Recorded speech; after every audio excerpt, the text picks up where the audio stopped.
Meet Bob Olson. Bob's the author of Answers About the Afterlife and the host of Afterlife TV. A private investigator who began investigating life after death in 1999, Bob now records his interviews with experts, authors, and people who've had extraordinary experiences so he can share it all with you. Enjoy the show.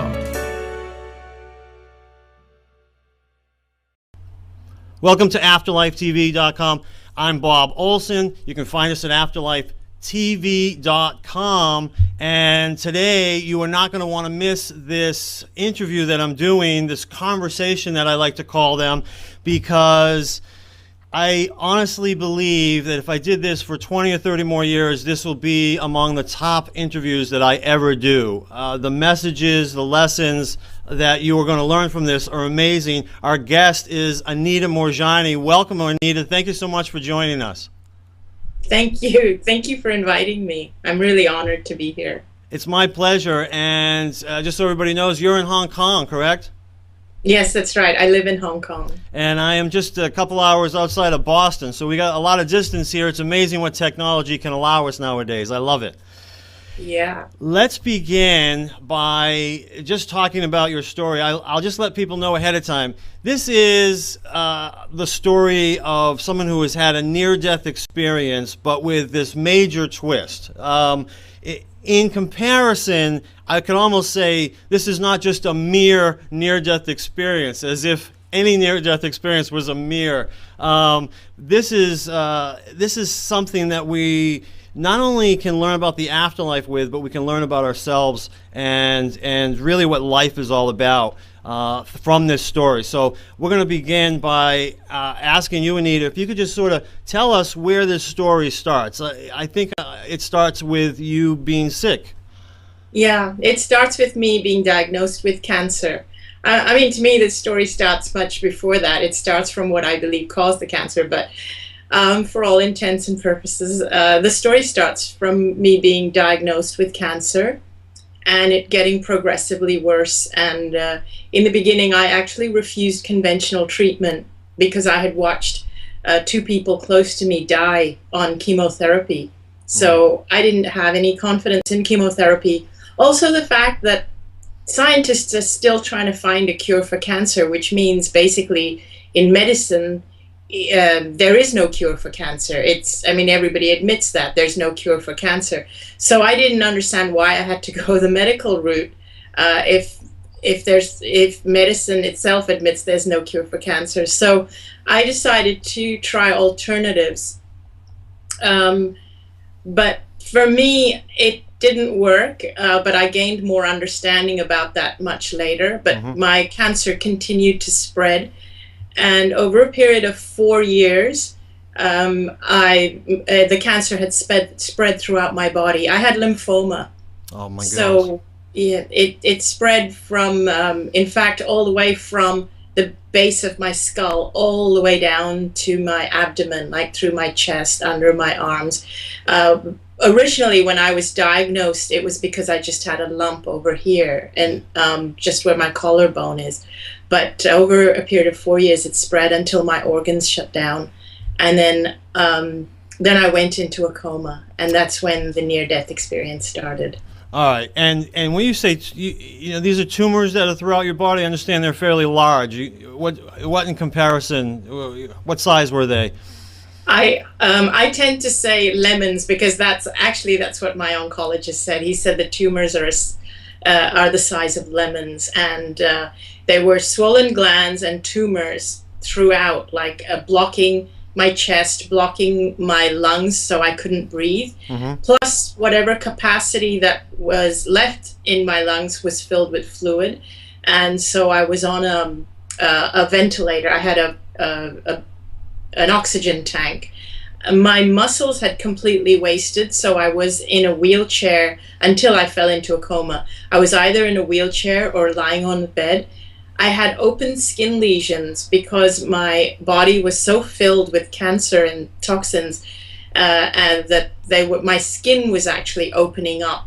Wow. So it was, it was pretty bad. So I had a full-time nurse who was dressing my wounds, the open skin lesions. I had one on my neck and one under my arm. These were weeping and open. And then on the night of February the 2nd, 2006, I was in a lot of pain, So the nurse gave me a huge dose of morphine. And on the morning of February the 3rd, I didn't wake up. And my husband noticed that I was in a coma, and he called for the doctor right away. Now, until this point, I was being treated at home with a full-time nurse. So on February the 3rd, on the morning of, it was the morning of February the 2nd that I didn't wake up, and my husband rushed me to the hospital. He called my doctor, and the doctor was there to receive me, and they basically told my family that this was it. My organs had shut down, and these were my last hours, and to contact anybody that they had to contact who hadn't seen me. But basically, that was it. They were waiting for my last breath. And in fact, now, prior to this, you had been told you probably had about 6 months to live. Now you go into this coma, and they tell your family, what, at most 36 hours, correct? That's right. They said at most 36 hours. In fact, the first, the oncologist, the resident oncologist of that hospital, she wasn't my regular doctor. My regular doctor was waiting there for me, and then spoke to the resident oncologist. And the resident oncologist actually said, "We never take in patients in this condition. Basically, she's just come here to die, and if that's what she's going to do, we can't see why. We don't see why she can't do that at home. Why did she have to come here?" So that's such compassion. It's all business. Well, all right, so now you go into this coma, and there's so much more to this story, and I want people to know they can go to your website at anitamoorjani.com, and the links will be below this video when people see it. There's a lot more to learn with this story. Because this is Afterlife TV, we're going to focus more today on the near-death experience and what that was all like, because there's so much to learn from that alone. But certainly, I recommend that people learn more about your story on your website. And let's just mention now, while we got people's attention with this story, that you have a book coming out March 2012 called "Dying to Be Me," correct? Correct. All right, and so we'll get back to that later. And I do want to talk to you about what you think caused, or what you know caused your cancer, but I kind of feel like did you know it at this time? Did you already know it before you went into the near-death experience, or was it something you learned in this experience that you had? Completely learned it in the experience itself. Okay, so we'll wait on that, all right? And if we don't get to it, I'll ask you at the end, because that's pretty significant as far as I'm concerned. Major lesson for us to learn. All right, so the first thing you recognize, you're in a coma, and yet my understanding is you weren't even really aware that you were in a coma. You were so aware of things. Is that correct? That's correct. I didn't know I was in a coma. I didn't. I was aware of everything that was happening around me. So I didn't even realize that I was in a coma. I could hear the doctors. I could hear what they were saying, and I was kind of wondering, like, why are they saying that? And I didn't feel uncomfortable or anything. In fact, the pain was gone. All the pain I had been feeling the previous night before the nurse injected the morphine, all of that was gone. I was starting to feel really light and free. And so you're not feeling pain, obviously. I mean, these are memories that you're having of this, right? I mean, sort of, it's all in hindsight. You recognize that you had this awareness, but is there actual thinking going on? Are you curious as to why you're not feeling any pain anymore? Yes and no. See, this is really hard to explain, because I would be hesitant to even use the word that I was thinking. It was more, I would use the word awareness. Okay. So I started to become aware. I became aware that hey, I'm feeling free. And it's a very subtle difference between becoming aware and actually thinking, because I think awareness is closer to sort of knowing, but it's more an emotion rather than it's not from the mind. It's more a feeling. Okay. All right.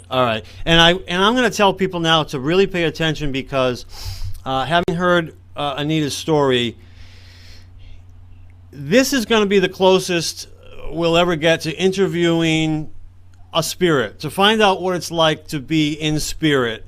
So pay attention to this, because what she's about to tell us really describes what I would expect, and all the evidence that I've gained in my investigations in 13 years has taught me about what it is like to be a spiritual being.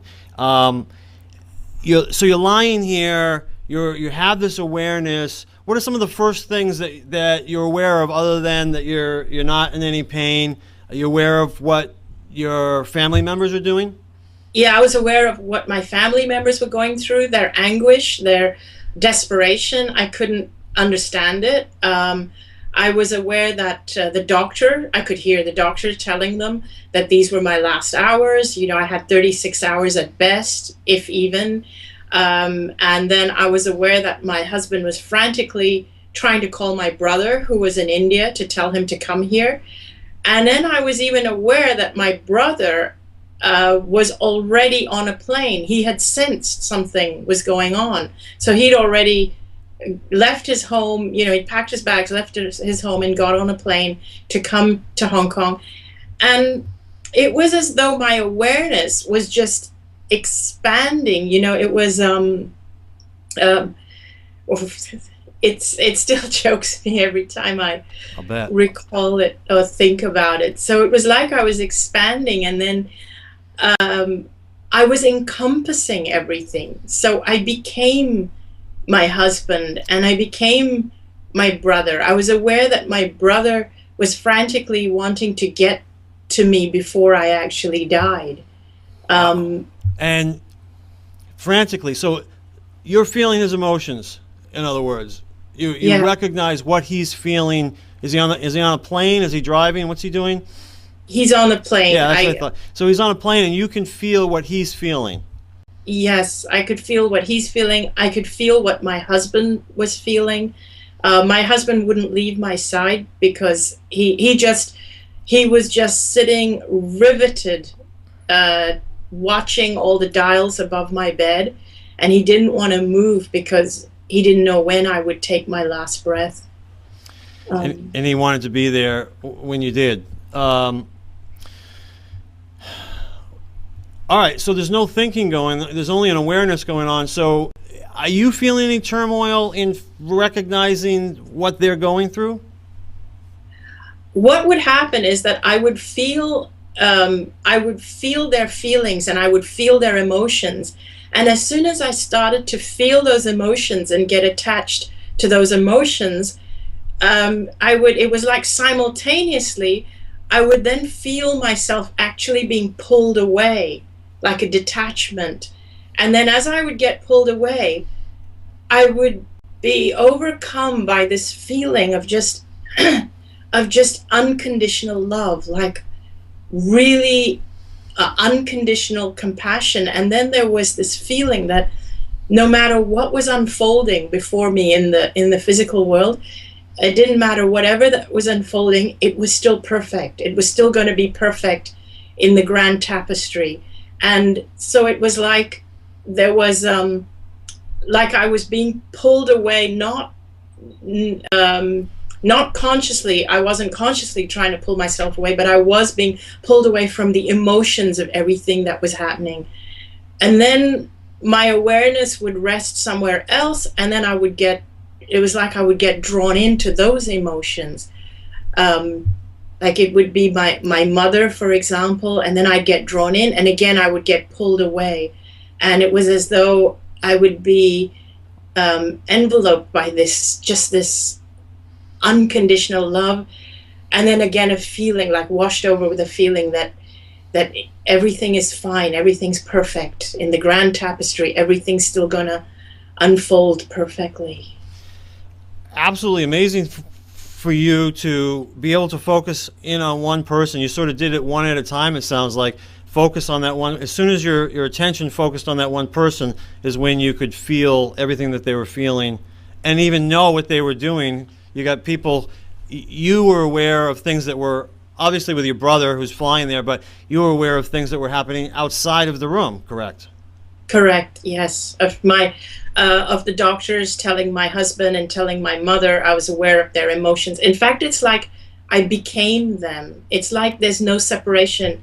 It's as though the body keeps us separate, but when we're not in our body, it's like we're all one. It's like I was able to feel every emotion they were feeling. It was really like I became whatever I focused on.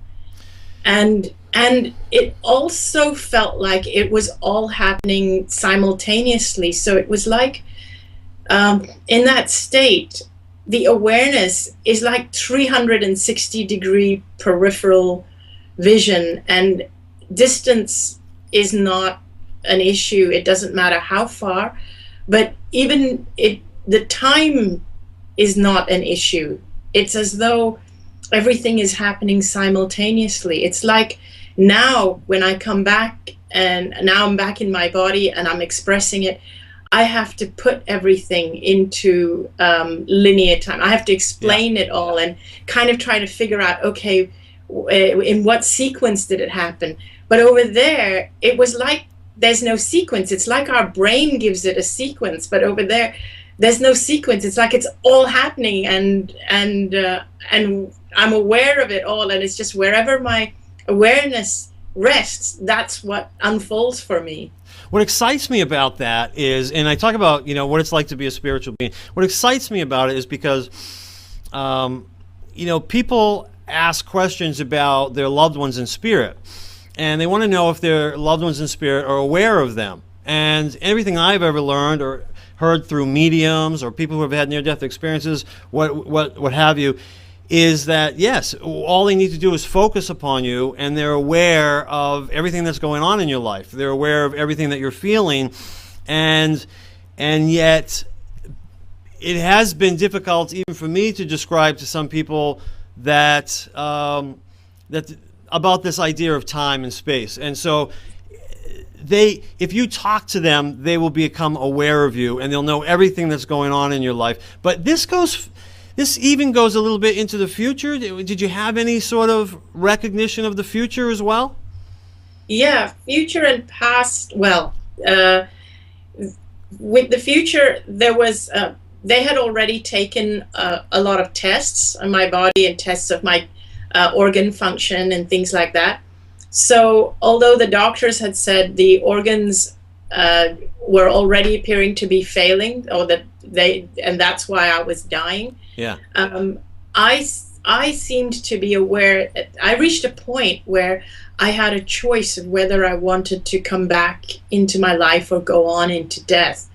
And there's a lot around there which I'll get into, but specifically about the future, I was aware that if I chose to go back into life, that my test results, which had already been taken, the results would show that my organs were starting to function again. Yeah. And if I chose not to go back into life, not to go back into my body, the test results would show that my organs had failed. And so basically the diagnosis would be my death was caused by organ failure due to end-stage cancer. Whoa. All right. Well, so this is very significant. All right, so obviously you're given this choice. So I guess we're skipping ahead a little bit, because obviously someone must have asked you to make this choice. Who was there in this? What would you call this place? Is it the spirit world? Is it some void? What is it? What's your word for it? Well, I sort of use the other realm. The other realm. Okay, I love that. Great. All right, so we're in the other realm. Here you are. Let's just back up a little bit. At first you're alone. You're aware of all these things that are happening. Eventually some other spiritual being must come into your presence. Who Who is that? How would you describe this? Tell us about it. The first spiritual essence that I became aware of was my father, because he had deceased 10 years prior to that. He had passed away. And so it was really comforting to feel his essence. And then even the communication there is very different. It's not, see, people have said to me, is it mind to mind? It's not even mind to mind. It's like you become them. It's like you become one with them, and you just know. It's instant. It's instantaneous. It's not a back and forth communication. So then what I'm doing is I'm now putting words to what it was that was instantly understood. Yeah, impossible to do, really, right? Yes. Yeah. And basically the first thing I understood when I was aware of my father's essence was that it wasn't my time. He wanted me to know that it wasn't my time. But even though it wasn't my time, I still had the choice of whether I wanted to come back into my physical body or go further into the other realm. So he's the one who gave you that choice. Mm-hmm. He's the one who gave me that choice. You know, when he first showed up, again, I know it's all happening at the same time. Hard to describe, but I'm going to ask you to try to. I mean, what is that like? You haven't seen your father in 10 years, and all of a sudden, I mean, does he knock at the door? Does he just show up sneak up behind you? What happens? How do you become aware of his presence? And what is that like? Well, it was amazing. I mean, it was. You see, my father, he had really wanted me to get married when he was in physical life, and he didn't see my wedding. But also when I was growing up, we had a lot of cultural differences. So because he's very traditional Indian, Hindu, and I was more westernized because of my education, and somehow that seemed to cause a little bit of a clash, a little bit of a culture clash. Yes. My values were a little bit different. Yes. I think a lot of us can relate to that. He had wanted me to have an arranged marriage, things like that. So, okay. But when I encountered him in the other realm, what was incredible, I think the first thing I felt from him, what overwhelmed me was the unconditional love. And it was just overwhelming. It was just, all I could feel from him was just pure unconditional love. And it was it's not like he comes in from behind or in front. It's like, it's like, oh my God, it's you, it's Dad. And then there's this whole, it's all emotion. It's just pure, raw emotion of unconditional love, this feeling that was emanating from him. And then I just got it without him saying anything, that he had always loved me unconditionally. But when we're in our physical bodies, we're limited. We think through our values and our cultures, and all these things are part of physical life, part of being in expressing in the physical world. But without our bodies, none of that is there, and all there is just unconditional love, just pure emotion. And that's all he had for me, and that's what he wanted me to know.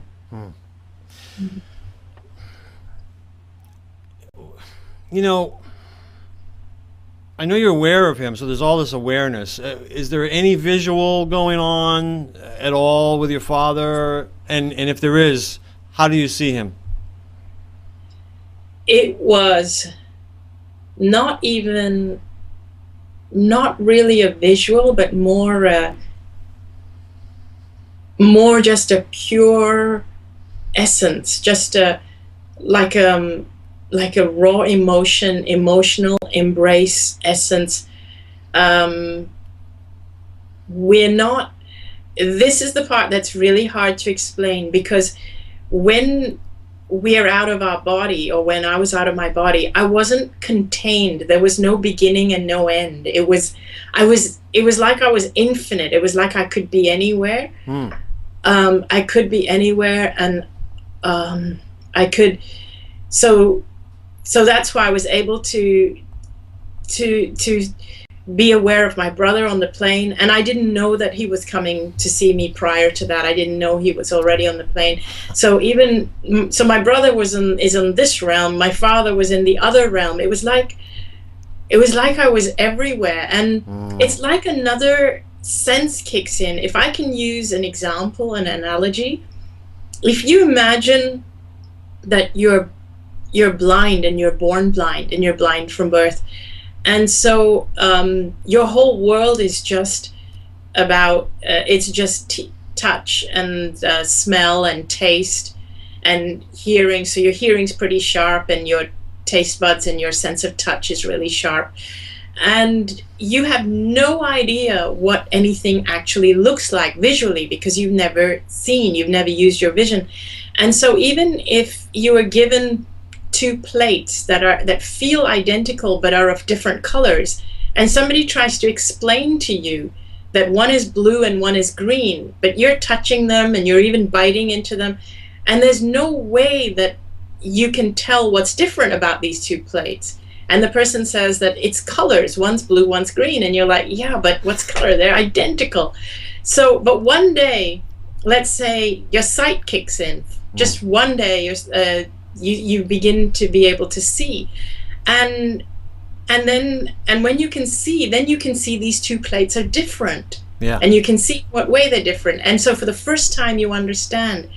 And when you become, let's say you become blind again, or even if you don't, how do you then explain to other blind people what is that difference? And this is the exact problem that I have, because it was like a new sense kicked in, for which we have no vocabulary for, because it's not something that we use. And that's right. And that sense is, I mean, we say ESP and all, but it's like the body is not even in the way. It's like total 100% ESP, total 100% awareness of actually spilling out of my body and feeling incredibly light, and just being able to express and feeling that oneness with everything else, not just with every person, but with everything, with every character, with every plant, with every tree, with every animal. It was that kind of feeling. It was like I was one with everything. I can't even imagine what that must be like. I mean, it sounds ecstatically overwhelming all at the same time. And to have this insight, to be able to focus in different directions, to have this reunion that you had, all of it sounds incredible. It's the kind of thing that probably most people would love to experience, except they don't want to have to go through what you went through to have this experience. So here you are sharing it with us, because there's a lot of things that you learned about life in general. At what point did you learn about what caused your cancer? Again, I know it's all happening at the same time, but let's just try to put it in linear. Did you learn this from your father? Did you learn it from, again, just another awareness about yourself? It was another awareness. Actually, it was after. If I had to put it in linear terms, I would put it at being after I was given the choice of whether to come back or not. And because the first thing I felt, what I felt when I was aware that I had the choice to come back or not, I also felt at the same time that what would be the point of coming back, because my body was dying anyway. Because I seriously felt like all I was at that stage was a huge burden to my family, to my loved ones. And so I didn't see any point in coming back just to burden others. So it's like the decision seemed like a no-brainer. Yeah, right. Here I was, embraced in unconditional love, feeling light, free, no pain. But again, it seemed almost instantaneous, I started to become aware, like, of this great clarity, this understanding of why I got the cancer. I started to understand that I had never been aware of the truth of who I really was. And the way it is in that realm, it's really interesting. It's so hard to describe, but it's almost like the answer is so obvious. Why haven't I seen that before? Oh, yeah. Why did I not know this? It just felt so obvious and so easy. Yeah. Did you feel like anybody was facilitating this information for you? Maybe your father, maybe some other spirit guides or something that might have been like help facilitating this knowingness that you're recognizing about yourself? I did feel that I was surrounded by spiritual beings or other essences who I didn't recognize, and also my best friend who had passed away 3 years prior from cancer. She had opted for the chemotherapy route, and she had passed away, and she was also very much there, and so it was like they were all there. Their essence was really comforting me and embracing me, and I felt very, very comforted by all the presences of like familiar essences. And then the other beings were, I didn't recognize them as beings as people I knew in this lifetime, but yet I knew that they loved me unconditionally. I knew that they were all there for me to help me through. And it feels like that even though they are other entities or other essences, yet we're all connected. We're so connected. It was like whatever purpose we all have, it's like we're all in a sense, we're all wanting the same thing for everybody and for the whole planet. Yeah, it's like we're all one. I mean, you, me, and all of them, all of us, we're all one.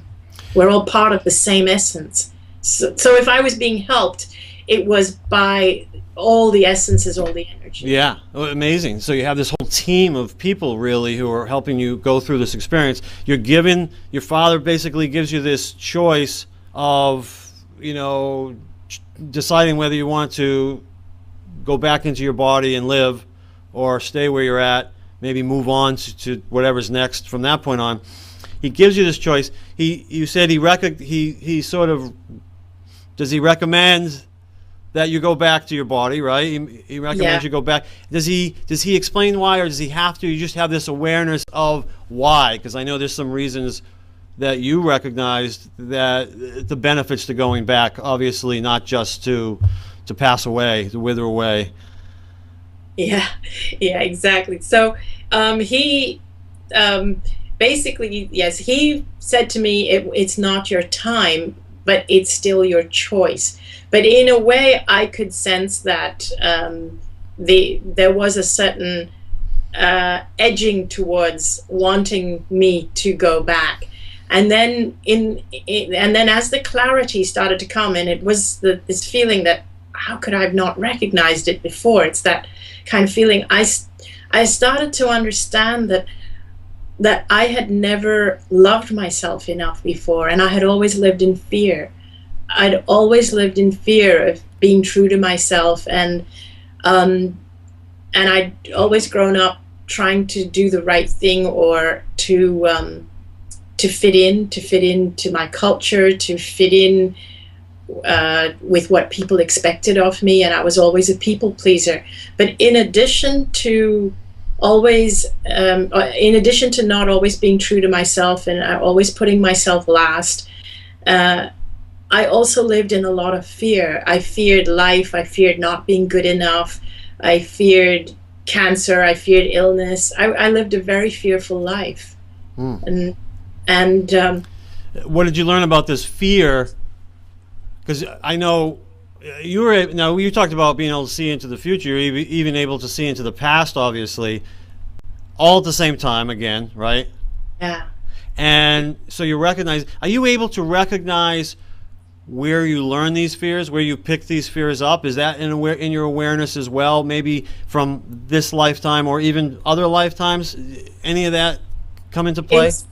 It was from this lifetime. I sense that I picked up all the fears from this lifetime.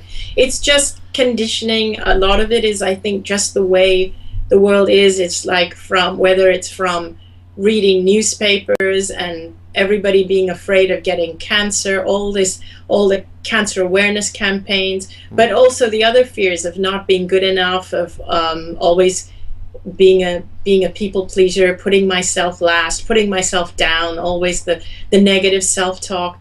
All that is probably just I got the sense it was all from this life, but it's probably just conditioning. Generally just conditioning from culture, upbringing. And what did you learn about this fear and almost self-loathing type of mentality? What did you learn about it and how it affected you physically? That's what I learned was actually the cause of my cancer, at least for me. And it was in that realization when I realized that actually I and everyone else, we are all absolutely amazing, magnificent beings that have come here to express who we are and to be true to who we are. Why would we want to be anyone else that other than who we actually are and who we're supposed to be? All we have to do and be is to be true to ourselves. That's all we have to do. And it was the feeling, the sensation, the awareness. It was like, oh my God, how could I not know that? How obvious is that? Like, why else would I be on this planet expressing myself if I'm supposed to try to be someone else or try to fit someone else's model of what somebody is supposed to be? I've never checked in with myself. Like, who am I? What do I want to do? What are my feelings? And it's basically about following my own emotions, because in that realm, what was very real for me were my emotions, just my emotions. They were very, very real. And I realized that I'd never checked in with my emotions during my life. I'd never asked myself, how do I feel? How do I feel about my life or what I want in life? It was always about giving other people what they felt. And it was always about putting myself last, because I thought it was selfish. I always thought it was selfish to love myself and to give myself what I wanted. But I then started to really understand in depth that you can't love another if you don't love yourself first, because you don't have anything to give. And I realized that only when I love myself can I actually love others. And being selfish actually comes from too little self-love, not too much. You recognize all this, and is it this insight that makes you decide to go back into your body? Yes, it was the words I would put on the insight would be, now that you know the truth of who you are, your body will reflect that truth and be healed. Those are the words I would put to that feeling, that sense that I got in that understanding. And so we're really talking about illness starting at an energetic level, and then the physical sort of following suit. Yeah. And so this awareness eradicates the illness that's within your energy, basically. Yeah. And so if you go back, you are going to heal from this cancer? That's right. So I became aware at that point that now, if I choose to go back, now that I understood why I had the cancer, I understood that my only purpose was to be myself, and that was all. That's the only purpose any of us have, is just to be true to who we really are. And I understood that at our core, each and every one of us, our essence is one of awareness. It's one of love. at our essence, at our core, we are pure love. That essence is just pure love. It's unconditional love. So if you are being yourself, then you are being love. Who else can you be if you're in touch with your core? Because if at your core you are love. And when I understood this, and I understood that my body will just reflect this new understanding, my physical body would reflect it. It was at this point that I sensed both my father and my best friend communicating to me, now that you know the truth of who you really are, go back and live your life fearlessly. All right. And because we only have a few minutes left, but you and I have already talked. There's going to be a part 2 to this interview that I'm going to post at a later date, but which is going to get a little bit even deeper than what we've talked about, where I really ask a lot more questions about this. But why don't we bring us to the final part? So you decide to go back. You're back in your body. Tell us about that. I started to come out of the coma. And as soon as I started to come out of the coma and my eyes started to open, I saw my husband standing over me. And then I saw my brother, and he had his luggage with him. He'd just come straight to the hospital from the plane. And they were really surprised that I was waking up and coming out of the coma, and very happy. My husband was like really pleased. He was almost like dancing on the spot. I don't blame him. Yeah, so he's a really great guy. And then the doctor, who I had never met before being admitted to this hospital, being admitted in a coma. Right. He walked in the room to check on me, and my family told him excitedly that I was waking up. So he said, "Oh, that's good news." And he came over to see me, and he said, "Oh, I'm so glad to see you're up." And he was really upbeat. And so I said to him, "Good evening, Dr. Chan." And he said, "How do you know my name?" And I said, "Aren't you the doctor that was here, that treated me?" And I even recalled he had removed fluid from my lung by putting a needle in through my back, and when I was choking, and I said to him, "And aren't you the doctor that did that?" And he said, "But you were in a coma. Your eyes were closed. How do you even know that I did that?" So he was really shocked. And then and that's when I realized I was in a coma, because I actually didn't realize I was in a coma. So I said to him, I was in a coma. This is your first recognition of it.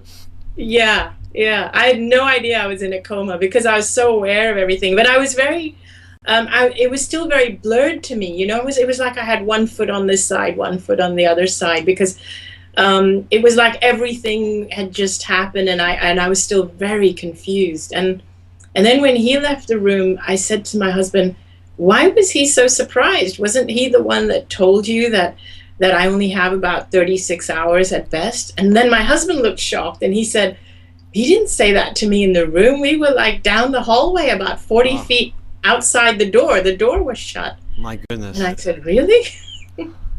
and that's when we started to realize that something had happened. And ultimately, you healed from this, obviously, just as you expected you would. In fact, you said you could see into the future a bit, that your tests would come back, that your organs were not shutting down now, because you made this choice. Otherwise, they would have come back that they had shut down. All this comes together exactly as you expected it to be. You healed miraculously quickly. I mean, right? Very, very quickly. In fact, that was the other thing that I could see. I realized that when I was on the other side, in the other realm, and I realized that my body would reflect this very quickly. And I knew that it would not be months or, it would be more like days, or even just a couple of weeks at the most. I knew that I would be feeling a lot better. And that's exactly what happened. Within 4 days, the tumors had reduced by about 60%, 60 or 70%. within 2 or 3 weeks, when they were conducting tests, they couldn't even find the cancer. They did a lymph node biopsy, and the radiologist had to mark a lymph node in my body to biopsy, and he couldn't even find a lymph node that was big enough to even suggest cancer. When just days prior, they were the size of lemons. Exactly, and he had those original scans on the light box, and then he was using the ultrasound to try and find a lymph node, and he was getting really confused because he was saying, I just can't find anything. And here were these scans showing that my body was ridden with tumors. Yeah, it's a miracle, no question about it. The story is amazing. You're here. That was February 2nd, 2006 when you went into the coma. Here you are today, November 2011. You're going to be telling your story in this book, Dying to Be Me, March 2012. Very exciting. A lot more detail in the book, I imagine. Yeah. Yeah. A lot of detail in the book. And there's a lot more detail on your website, AnitaMoorjani.com. The links are below these videos. I love there's a phrase when you go to your website, it says, remembering your magnificence. Yes. That's what it's all about. That is what it's all about, that every single one of us is a magnificent being. Absolutely magnificent.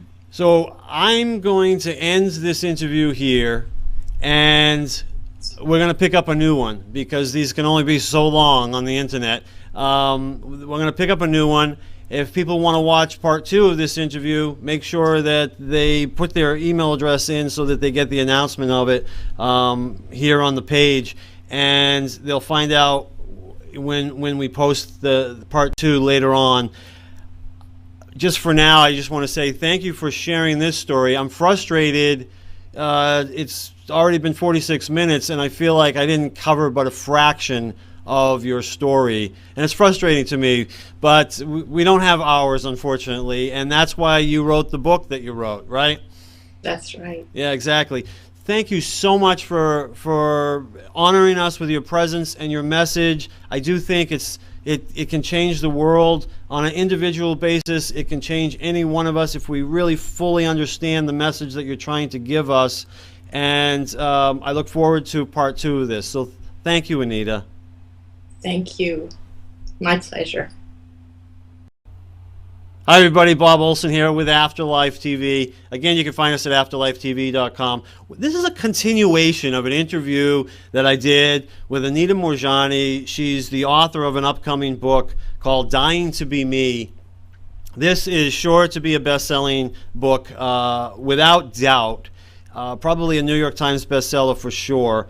If you don't know her name yet, you're going to know it in the near future.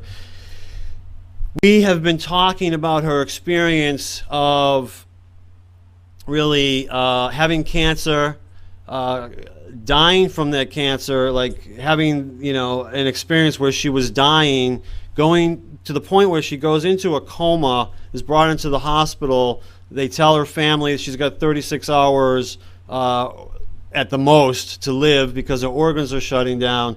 She has this coma, near-death experience. She becomes aware of all these things about herself. She recognizes really what caused her cancer. These are all in the part 1 of this interview.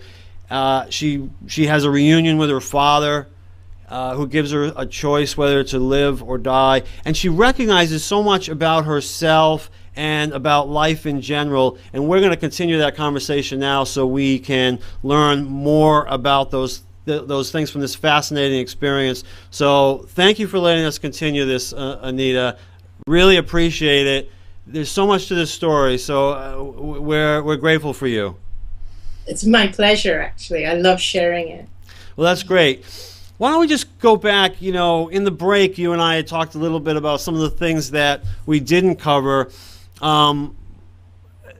that are really significant, I think. And one of them is you recognized when you're in the coma, having this near-death experience, that your lifetime and your husband's lifetime were connected. Tell us about that.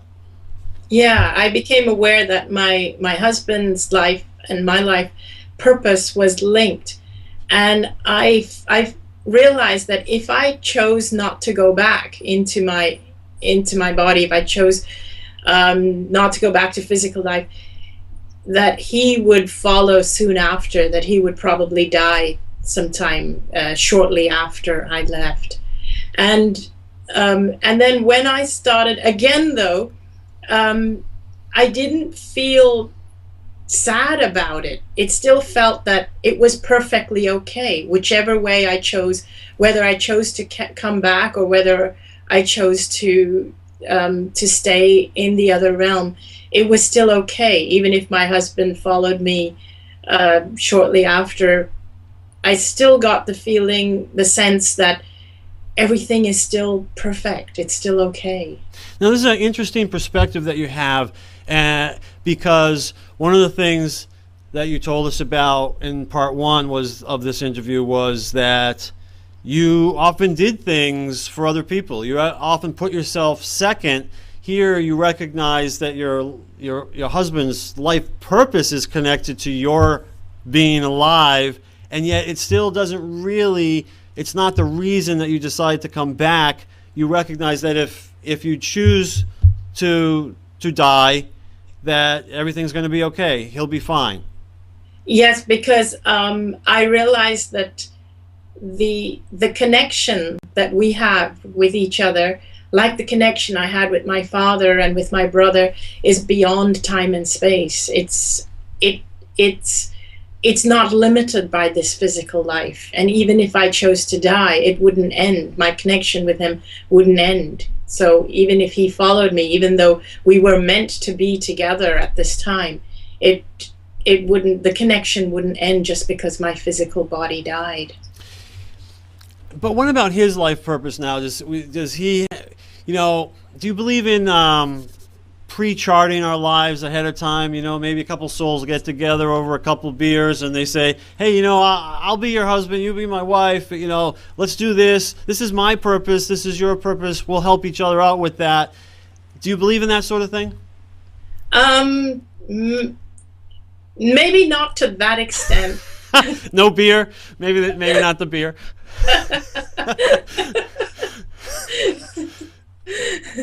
Well, I think that all right. So what I feel now, even after coming back into life, I've actually had this conversation with my husband, and let me tell you what he said, and maybe that can put it into perspective. Okay. After I came back and I healed, my husband he had been so fully engaged or involved in helping me through my illness and helping me through right to the last days, like caring for me. And after I've healed, and I said to him that, do you know that I understood that in the other realm, I understood that our purpose is linked, and that if I died, you would have followed soon after. And he actually said to me that he said, that sounds right. I probably would have, because when I was helping you, I felt that was my purpose, being there by your side, seeing you through the cancer. If you had died, I would have failed in my purpose, and my purpose would have been over. And those are his words. Do you think, though, I don't know if you call it, I'm just going to use my terminology, as souls, okay? You're back in the spirit world, we're soul to soul. Do you think that there would have been any sense of regret that your husband might have had after he passed and said, I had a lot more things I would have liked to do?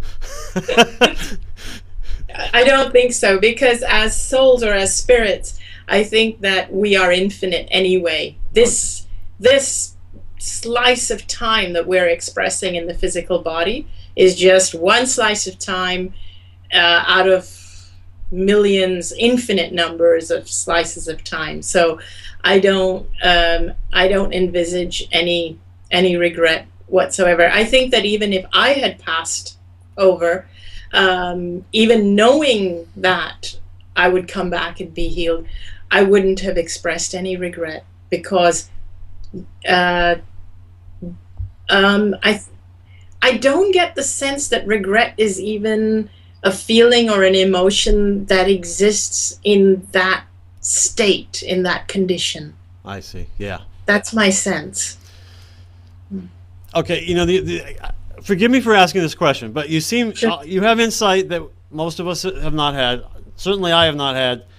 And so the question comes up when you say that. The question comes up. I think of if someone took their own life. You know, I think about suicide, and people have all sorts of emotions around that for obvious reasons, and certainly we'll say the loved ones of who have survived a suicide, they worry about their loved one in the afterlife because of a deep sense of regret or whatever. You know, some people believe in punishment. I don't believe in it, but I certainly have always wondered about this deep sense of regret for that. You're sort of saying otherwise. Is even in that case, you believe the same? Yeah, I don't think the person, the spirit or the essence of the person who committed suicide feels.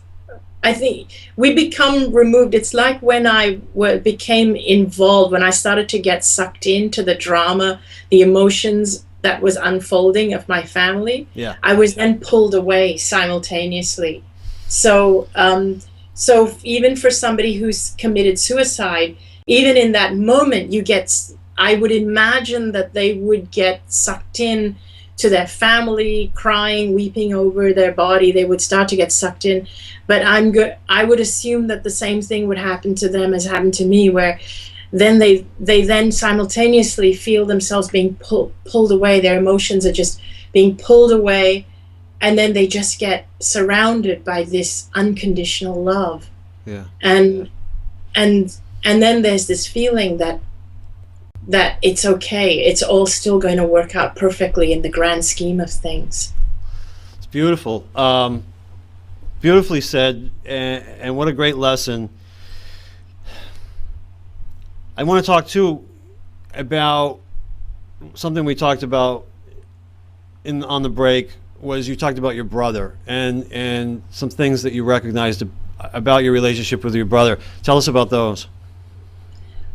My brother is he's older than me, but when he was on the plane coming to see me, and I became aware that he was on the plane coming to see me, I felt very protective of him, and again my emotions started to be drawn into what he was feeling, because he was fully aware that I was dying, and so he was already in grief and emotional on the plane, and I started to get drawn into his emotions, and then I became aware of what could be interpreted as previous lives, but it didn't feel like previous lives because it seemed to be happening simultaneously. So I experienced other lives with my brother where I was protective over him, as though I was the older sibling, as though I was caring for him, and he was very young, and it felt as though I was very protective of him, and so that feeling came in where I didn't want to hurt him now. I didn't want to die before he arrived. And as soon as I started to get sucked into that feeling, again I started to get pulled away.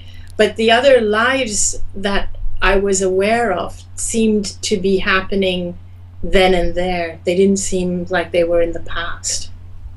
So once again, we use the phrase past lives. That's really because we live on the physical plane. We see everything in linear time. In the other realm, as you say, the word past doesn't really exist. It was other lives.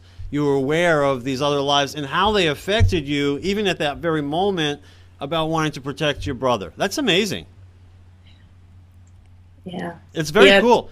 It's very cool because I would assume, and you believe too, from having this experience, that these other lives affect us here on Earth, on the physical plane. So even the protectiveness that you might feel about your older brother at times would be related to this other lifetime that you had as his older sister? Yes, it would. And also I feel that sometimes these feelings, as you say, they come through, and I think sometimes we feel like, when we kind of feel that, oh, in a past life I must have been so and so, or I must have been like this. I actually no longer think of those as past lives. I'm now thinking that, okay, beyond this physical body, time is not linear. So I am those things that I'm feeling, but probably in a life that's running simultaneously right now, in another realm, in another plane. That's very cool. And so, not trying to stump you here, but how would maybe Deja Vu fit into this?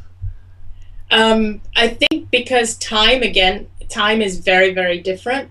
So Deja Vu is almost like us getting a glimpse. So it's almost like a glimpse outside of our body of something that hasn't happened. So it's like almost like a fold in time. So getting a glimpse of something ahead of time, sort of like what happened to me with the test results. I already knew what the results were going to be if I chose to come back. Well, yeah, and that's a little bit different, but did that feel like a deja vu experience when the test results came back? Absolutely, because when the doctor came in and said, "We have great news, her organs are functioning, we've just got the results in," my husband and my brother, my mom, they were all really happy. They were like, "Oh, that's great news." And I actually said, but didn't we already know that? Because again, I was still very, very confused, and everything was blurry. It was still like within the same day that I'd come out of the coma. And I said, "But we already knew that." And then they looked at me and they said, "No, you couldn't have known that." And I said, "No, but I did. I knew that." How long did it take you before you kind of put it all together and figured out what really happened? It took a number of days of just a little bit each day, and then I think by the fourth or fifth day, the first few days I was euphoric, and I didn't understand why I was euphoric. I was just really, really happy, and I kept telling everybody, "I'm going to be fine. I know I'm going to heal. I just know I'm going to heal." And nobody could understand why I knew this. I mean, least of all the doctors. They were really skeptical, and they were, because I had all these tubes in me, the oxygen tube, a food tube, and they were really uncomfortable. So I wanted them to start taking the tubes out, and they were refusing to take the tubes out. And I said, my appetite's come back. I'll eat. Don't worry. I can breathe now. And I was pulling them off. And so they were like really monitoring me. And I had all these things connected to my heart and everything. And so they were monitoring me really closely. But I was really euphoric and happy. And I kept saying, something's happened. I can't explain it, but something's happened. And I know I'm going to be fine. And then I started I asked my husband to bring my iPod because I wanted to listen to music, and I wanted to eat different foods, like not hospital food. Yeah. And so when the doctor took out the food tube, which I hated, it was the worst thing of all because it really itches the throat. They took that out. They actually said the best thing for me to eat would be ice cream because it would soothe the throat. And I was really thrilled. I said, yes, ice cream. I can do that. Yeah. I said, yeah, I can do that. So I was eating ice cream and I was listening to my music on my iPod. And the interesting thing, I couldn't wear the earphones of my iPod, partly because of the wires and partly because I still had bandages around my neck because of the skin lesions. So my husband put them on little speakers on my bedside table. Now I was in the ICU and separated from the other rooms by a curtain. And so I was, I was talking and eating ice cream and playing my music, and I wanted to play upbeat dance music. And all the relatives of all the other patients who were really sick all complained to the nurses that, this this person's making too much noise, and so then they came and they told me that they'd have to move me because the ICU was for people who were dying. Well, that's one way for them to get the message, isn't it?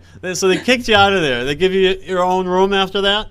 Yeah, they gave me my own room, and this is like 4 days in ICU, and the doctor actually, when he came in to tell me the other patients were complaining and the tubes were out by then, and he had my file, and he actually said, "I don't know what to make of you. I don't even know what to write in your file anymore." And he sort of turned his head. I'm sure the doctors are flabbergasted by this whole thing.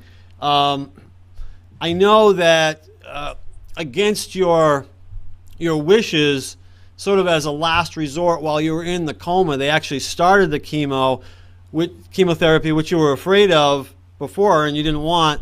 While you're in the coma, they give it to you like last resort. Did the doctor or any doctors want to take credit or give the chemo credit for your healing afterwards? Yes, there was a bit of controversy over that because my own doctor prior to that had actually said by this point it's too late for chemo because the organs are starting to shut down and chemo is not the right thing. So the doctor that decided to administer the chemo put it down to the chemo actually working, but yet a third doctor, an oncologist who later studied my reports, said that it's impossible that it's the chemo. He said, "I've gone through everything and chemo does not react this way." And my cycle was far shorter than what would have been called for had I actually taken chemo when I was able to. Yeah. So for one thing, it literally, the test results started showing within days. So he said there's no way that it was the chemo. So they put you through a lot of. Excuse me, I didn't mean to interrupt. I know they put you through a lot of tests that you thought, well, you knew were unnecessary. Correct. Correct. But the nice thing about it is that now you have all these test results to sort of as evidence of really what happened or what didn't happen. As far as what the doctors expected. So you have all these test results, so there's no question about the fact that this was what some might call a miraculous healing. Is this correct? Yes, and I'm actually relieved that I do have all the tests, and I really didn't want. I was really against having all the tests, especially the lymph node biopsy, and there was where they take fluid out of the spine to test the spinal fluid because it was supposed to have spread in there as well, but they could find no trace of cancer there. And it was all really painful, and so I was protesting against it. But today, I'm really glad they did it all because I've got that as a testimony now. That's right, exactly. I imagine the spinal test was painful. Yeah. Very. And the lymph node biopsy. Oh, I'm sure, and I'm sure you still have scars as a result. Yes.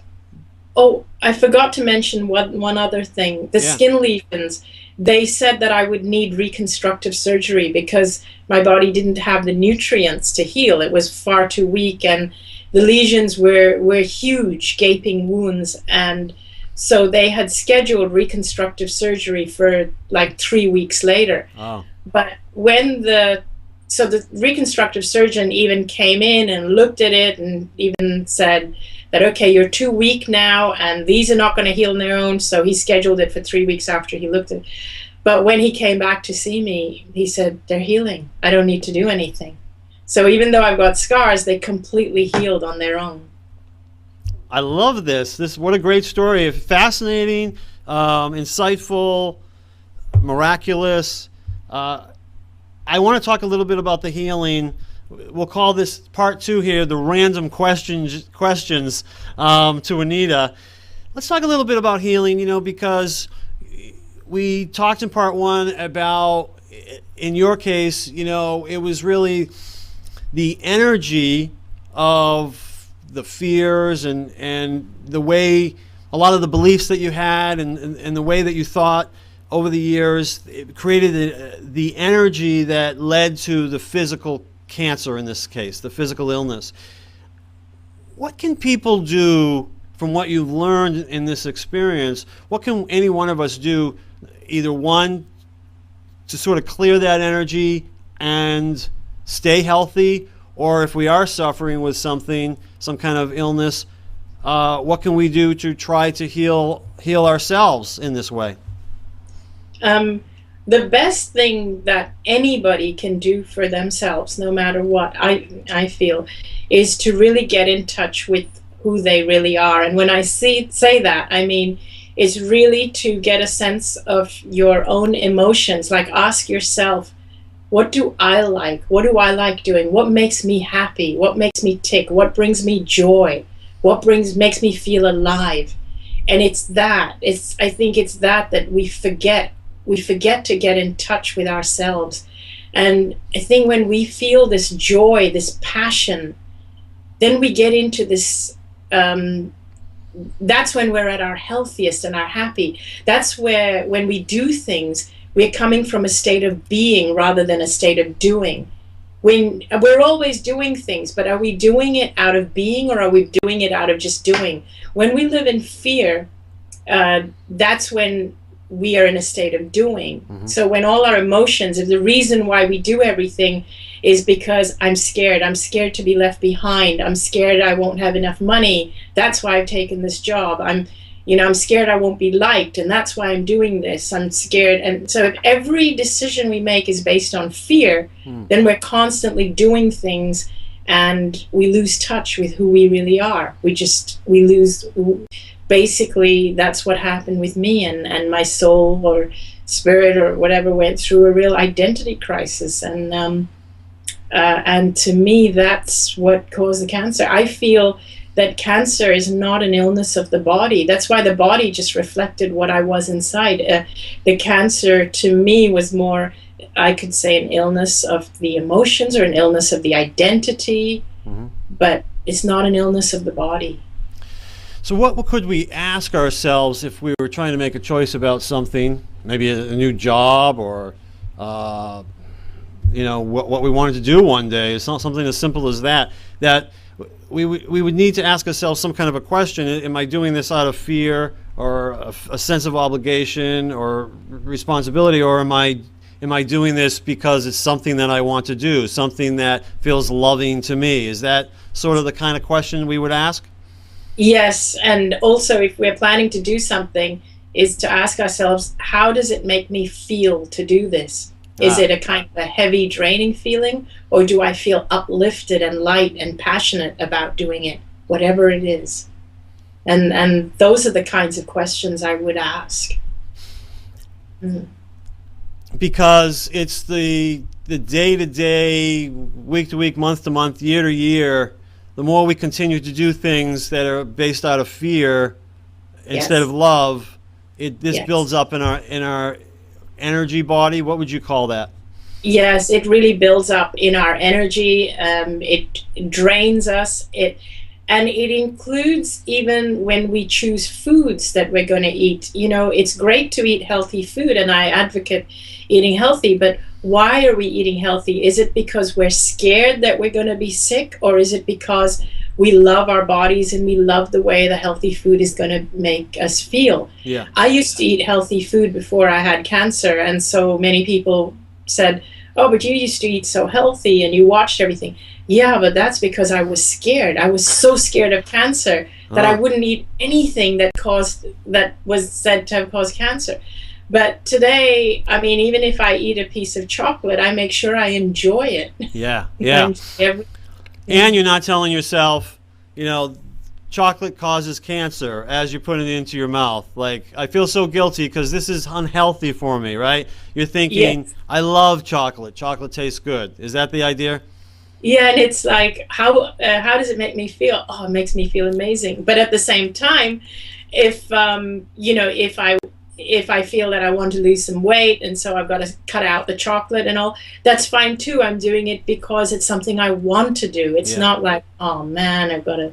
So it's really about checking in with how you feel, and you know, and so if you want to eat healthy foods, what I would do now is when they say I want to eat more healthier options, it's getting in touch with the feeling of how it would make me feel to be fit and healthy, and get in touch with that feeling. And that's why I'm eating it, not because I'm scared of getting sick or scared of cancer. Yeah, yeah. Along the same lines, how do we get in touch with this core, our core essence of love? You know, we go through our day-to-day lives, and you know, there's a lot of chaos and drama out there. How do we tap into this core essence that we are love? Sometimes, you know, if I'm driving through Boston traffic, I'm not feeling love. You know, just my core essence doesn't feel love. But, you know, when I drive up, you know, into the countryside and, you know, now I can feel love. How do we get in touch with that love when we're maybe not really feeling it sometimes? Well, the thing is to, first of all, stop everything we're doing. And to me, the gateway to that place is my emotions. I think emotions are underrated. They're not talked about enough. They're not, and nobody's ever taught me that the most important thing is how you feel about yourself. Nobody ever told me that when I was growing up. It was all about what you do and how you present yourself. It's never about how you feel.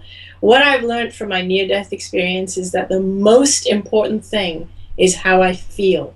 So when you're feeling frustrated and you're caught up in Boston traffic, okay, you've got to keep going, but make sure that there's a point in your day where you can actually stop. And that's what I would do now, is to really just stop and relax, and I just start to vision everything lifting off and all my muscles relaxing. I try to recreate that. For me, I try to recreate that NDE space. I call it that. But the gateway is my emotions. It's really checking in. How am I feeling? How am I feeling about what I'm doing right now? How do I feel about everything that's happening in my life? What can I tweak to make me feel better right now? So that's feelings. Great advice. And let's take it a step further, because, you know, there's a lot of people who don't feel that great about themselves, and you recognize that from the past. How can people find that love for themselves if they're not feeling it? Is there a way to do that? Yeah, well, I guess the feeling doesn't come instantly. So what I think the best thing that I can think of to suggest is to start by doing little things for yourself. Start by doing things for yourself that you've always wanted to do but never done before for whatever reason, because you didn't think you were worthy, or you didn't think you deserved it, or other things seemed more like a priority. So then the first thing I would do is to start becoming aware of where I stopped putting any priority on myself. And so when I'm thinking that, oh, I'm gonna do this, I'm not gonna do this for myself because so-and-so needs a new pair of shoes or whatever, stop and think, okay, maybe I do need to do this for myself. Maybe it is more important because so-and-so, whoever it is, whether it's the family, the kids, the father, the husband, all these people around you who depend on you, they need you to be 100% healthy and happy. Yeah, that's right. And so it's a trickle-down effect. You know, if you feel better about yourselves, like for instance, if you go out and you get yourself a massage, or you know, if maybe you hire someone to clean the house for you twice a week, you know, whatever it may be, when you start doing these little things that some people feel as though they just don't deserve, if you get over that and recognize that by doing it for yourself, as you said, it's difficult we can't give love to other people if we don't feel the love within us. If we don't have love for ourselves. This is a way of being loving to yourself, so that it affects all the other people that are around you. Is that also what you're saying? That's correct. Yes. So, so it means stop seeing it as selfish, because when we stop, we need to stop seeing doing things for ourselves as being selfish. Yeah. Because when we don't do things for ourselves, we become needy, and that's even worse. What you're saying there reminds me. We both have a friend, Cheryl Richardson. She's written a great book called The Art of Extreme Self-Care, all about this subject, trying to teach people. And it's interesting because I know some people actually, criticized some of the things that she wrote in that book because it made them, it was their interpretation, projecting that, that she was suggesting that people be more selfish. And, really, yes, be more selfish if it's going to make you feel better about yourself, right? As long as it's not at the expense of others. Exactly. And I think that when somebody is actually really, is actually happy, fulfilled, self-fulfilled, and they have everything and all their needs are met, they are actually the most generous people, generous and selfless people you can have. Whereas when somebody is putting themselves last, not because they want to, but because they feel they should, and because they feel it's a selfless thing to do, and they never ever fulfill their own needs, they actually become needier on other people. Yeah. Do you believe that that you had this experience, and where you were able to make that choice and come back, and your energy was clear, basically? Do you believe that any one of us can heal our illnesses by doing some of these things we've talked about? I think it would help. I think that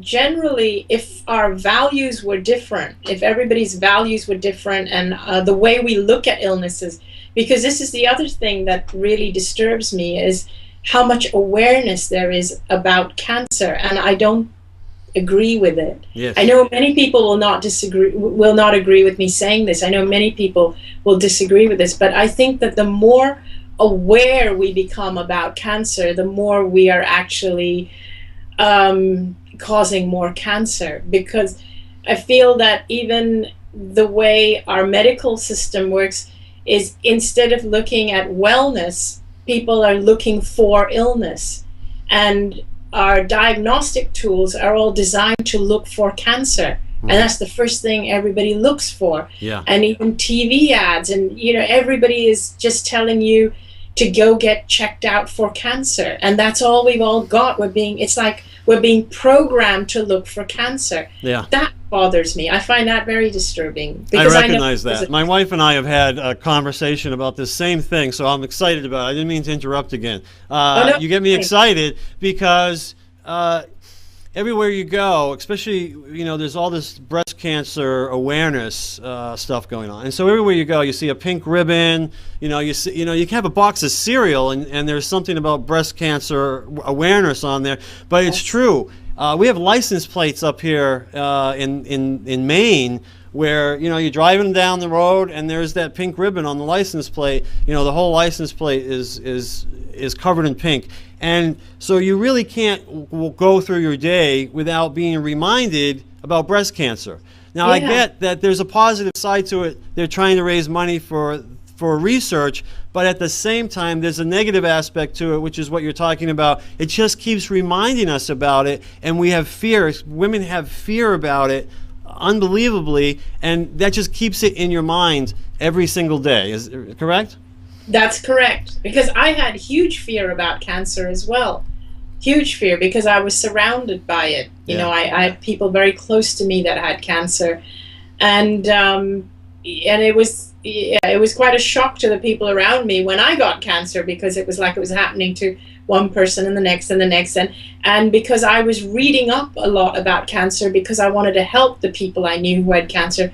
The more I would read on it, the more afraid I became of cancer. And now, even though I've written a book and all, but apart from writing and talking, I tend to talk very little about cancer itself. I tend to focus a lot more on the healing and the lessons and the inspiration, but I rarely ever focus on actually cancer and cancer symptoms, or and I don't actually advocate that people have to go for early screenings and things like that. I don't really advocate that. And I know I'm saying this and people will probably disagree with me. What? But, yeah, it's okay because, well, first of all, I agree with you. My wife, Melissa, was diagnosed with breast cancer in 2008. And interestingly, she felt the same way that you felt about chemotherapy and a lot of the traditional ways of healing cancer. She decided to do it alternatively, and what she chose to do was she decided to treat herself according to what felt most loving to her body. That's and she great. felt the other alternatives, surgery and chemotherapy, did not feel loving to her. Exactly. And actually created more fear. And Yep. and I think a lot of people can relate. I don't think there's any argument. You can go into the hospital, and that can be a very negative experience. Sometimes there's people, nurses and doctors can be very detached, and there's pain involved, and that's what she saw. She said, "I don't feel like that's loving to me.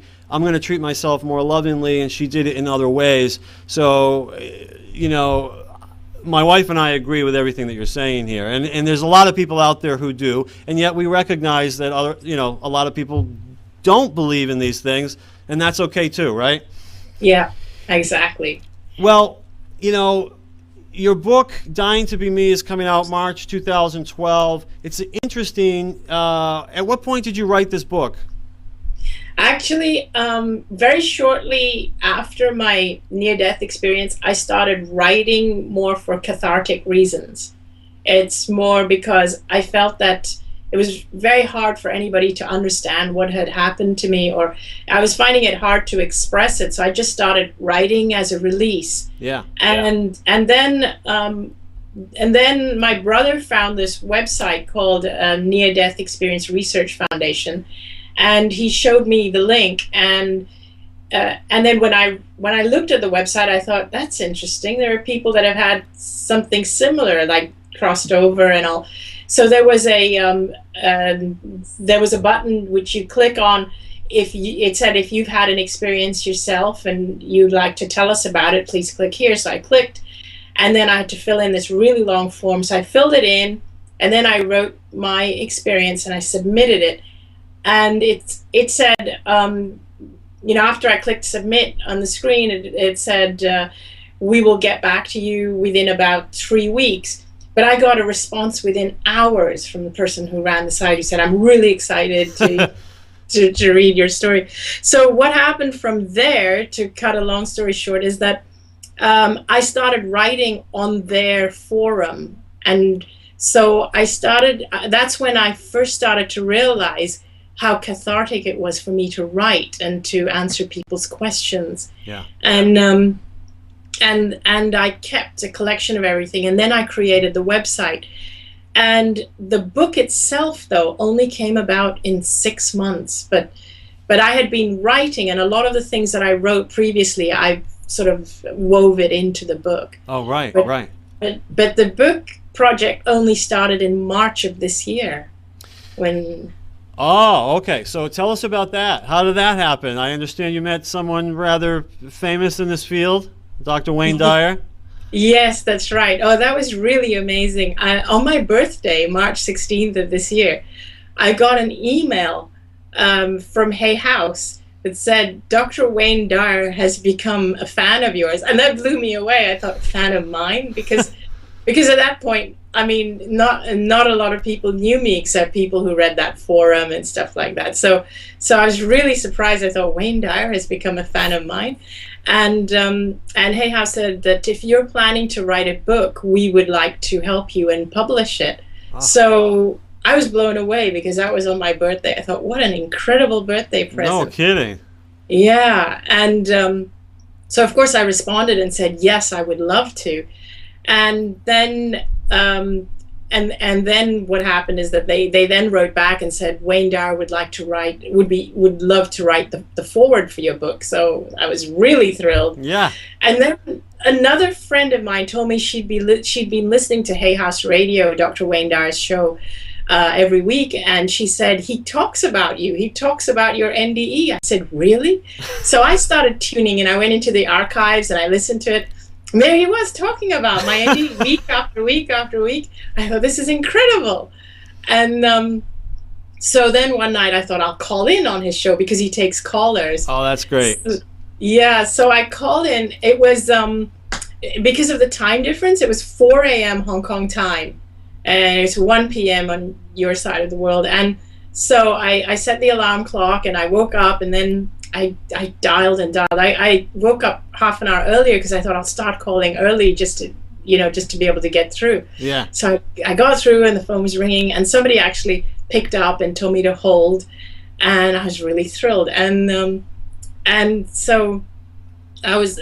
So then Wayne, his show started, and he's talking, and then he says, "Okay, so we got some callers." And then Diane Ray, the producer, she goes, "There's a caller all the way from Hong Kong, so let's take that one." So there were like maybe 8 or 10 callers they put on hold, but she just thought she'd take Hong Kong because it was the furthest one away. Yes, yeah.